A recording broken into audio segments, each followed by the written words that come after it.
The year is 1917. Russia is in chaos. The Tsar is gone. The Bolsheviks, led by Vladimir Lenin, seize power. They promise peace and bread. What they deliver is something far more sinister. From 1918 to 1922, a wave of violence sweeps across Russia. It's called the Red Terror, a brutal campaign of repression. Its goal? To crush any opposition to Lenin's rule.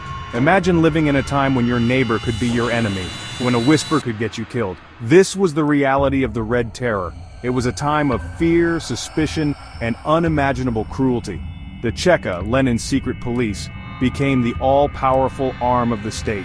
They could arrest, torture, and execute anyone they deemed a threat.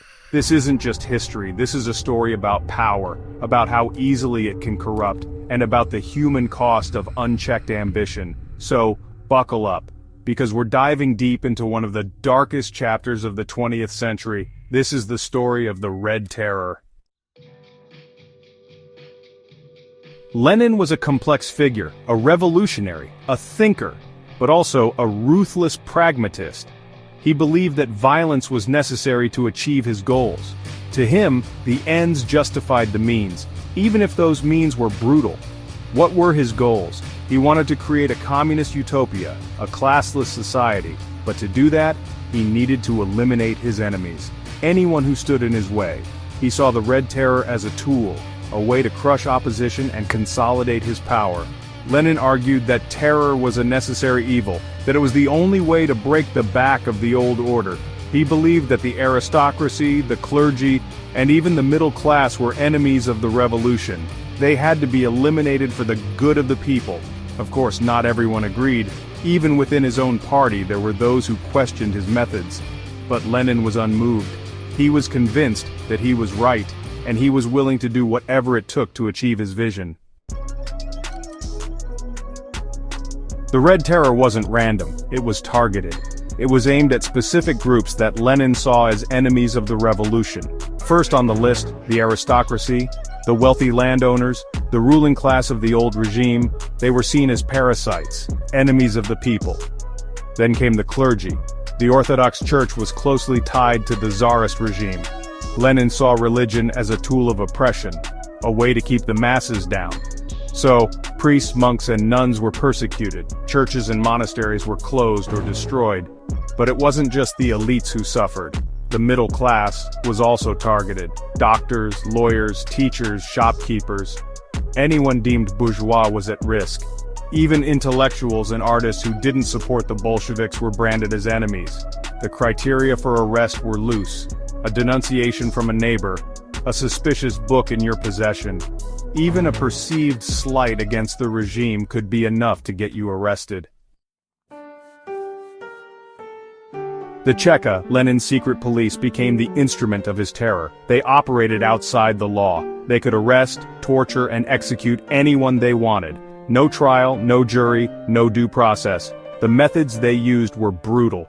Torture was commonplace. Beatings, starvation, mock executions, anything to extract confessions or simply to inflict pain. Public executions were also common, a way to spread fear and intimidate the population. The Cheka operated a vast network of prisons, overcrowded, unsanitary, and deadly.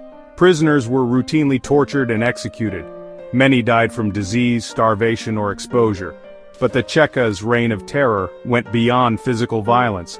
They used psychological warfare too. They spread propaganda.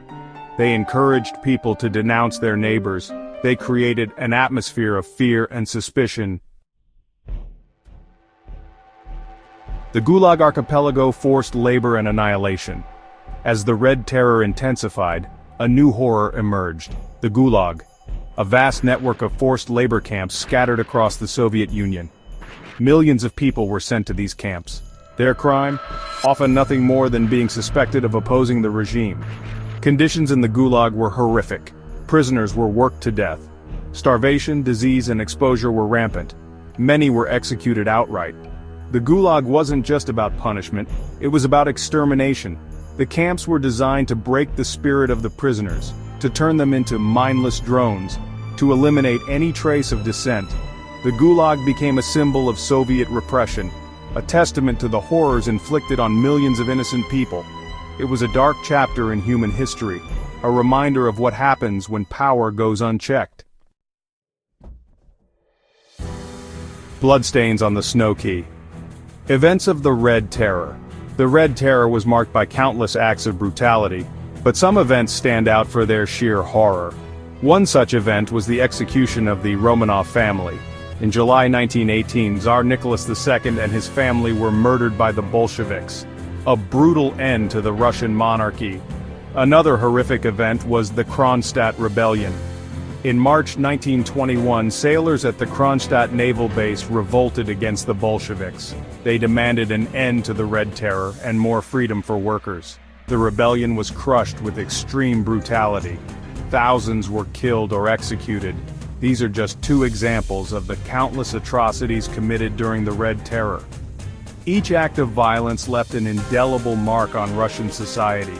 The Red Terror wasn't just a series of isolated incidents, it was a systematic campaign of violence and repression.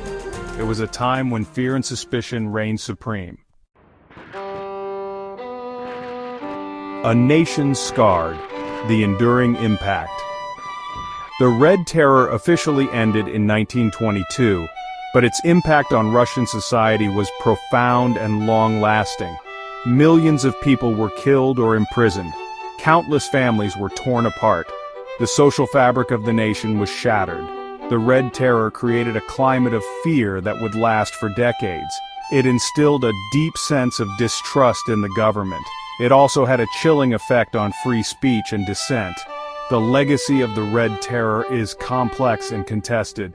Some argue that it was a necessary evil, that it was the only way to consolidate the revolution and build a new society. Others condemn it as a horrific crime against humanity. Regardless of one's perspective, there's no denying the profound impact of the Red Terror. It left an unforgettable scar on the soul of Russia. Echoes of the past. Lessons from the abyss. The Red Terror was a dark chapter in human history, but it also offers valuable lessons. Lessons about the dangers of unchecked power, about the importance of human rights, and about the need to protect freedom of speech and dissent. The Red Terror reminds us that even with noble intentions, revolutions can go terribly wrong. It shows how easily power can corrupt, and how quickly a society can descend into tyranny. It's essential to learn from the mistakes of the past, to ensure that such horrors are never repeated. We must be vigilant in defending our freedoms, and we must never forget the victims of tyranny. The Red Terror may be over, but its legacy lives on.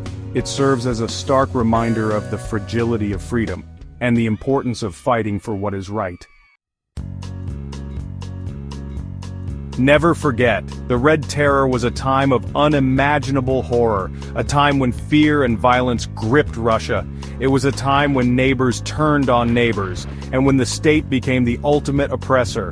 The legacy of the Red Terror is complex and often uncomfortable, but it's a legacy we must confront. We must remember the victims, we must learn from the past, and we must never allow such atrocities to happen again. The Red Terror may be over, but the fight for freedom and justice continues.